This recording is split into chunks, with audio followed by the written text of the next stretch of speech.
je dirais qu'il faut se méfier. C'est toujours des matchs compliqués à jouer. On se dit tous, ouais, c'est la lanterne rouge, donc il faut absolument gagner. Mais eux, ils veulent s'en sortir.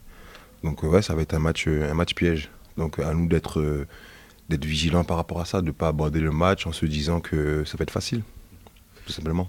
Mais ça passe par quoi du coup? Plus d'implication, plus de sérieux, d'être attentif à pas faire d'erreurs qui pourraient coûter cher? Oui, c'est un peu tout ça, un peu de tout ça. Je dirais qu'il faut partir sur la base du match de la semaine dernière à domicile déjà, et d'être plus tranchant dans nos deux surfaces, dans la nôtre comme dans la leur. Et je pense que la différence, on sait la faire, on pourra la faire. Donc c'est d'être plus déterminé qu'eux, concentré, concerné. Et après, je pense que la différence, ça va se faire dans le match. En termes de hiérarchie entre les deux équipes, ça va être le grand écart entre Reims et Laval. Est-ce que c'est facile de se remobiliser quand on repasse d'un match de haut niveau à un match qui va être sûrement plus fermé? Bah justement, c'est là le piège. Si on commence à se poser des questions ou à calculer ce genre de différence, eh ben, on peut tomber dans le panneau. Donc je pense qu'il faut pas calculer. Faut pas calculer, faut se dire que c'est un gros match, encore plus important que Reims. Et à partir de là, bah, de mettre les ingrédients pour faire ce qu'il faut pour avoir les 3 points à domicile. Mais je le répète, ça va pas être facile.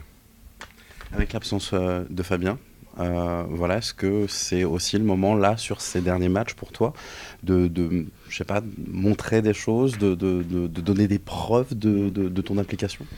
Écoutez, comme j'ai toujours dit, j'aime pas trop parler de mon cas personnel parce que là, c'est vrai que j'ai une pensée pour Fab parce que voilà, on sait l'importance que Fab a dans l'équipe et dans le groupe. Donc j'ai une pensée pour lui. Après, c'est vrai que voilà, malheureusement, pour moi, on va dire heureusement, ça va me permettre de faire du moins ce match-là déjà. Donc que ce soit pour lui, pour moi et pour le groupe, on va essayer de finir le boulot qu'il a fait, qu'on a fait. Et je pense que voilà, ce serait une bonne chose, une bonne chose pour tous. Mais c'est vrai que à l'heure actuelle, on a tous et j'ai une pensée pour lui. Ouais. Toutefois, on pense aussi à la fin de la saison qui approche et peut-être à la prochaine. Écoutez, on s'est dit que voilà, il reste 7 matchs, donc finir le plus haut possible. Donc à commencer par demain, pas calculer. Et je pense que notre équipe a le talent pour finir le plus haut possible. Je pense qu'on n'est pas forcément à notre place, mais qu'en même temps, on n'a pas fait ce qu'il fallait malheureusement cette saison pour être là où on devait être. Maintenant, il faut finir la saison le plus haut possible pour avoir le moins de regrets possible. Voilà.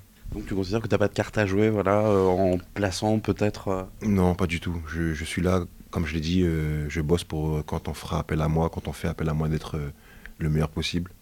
Et j'essaierai de donner le meilleur de moi-même pour l'équipe, tout simplement.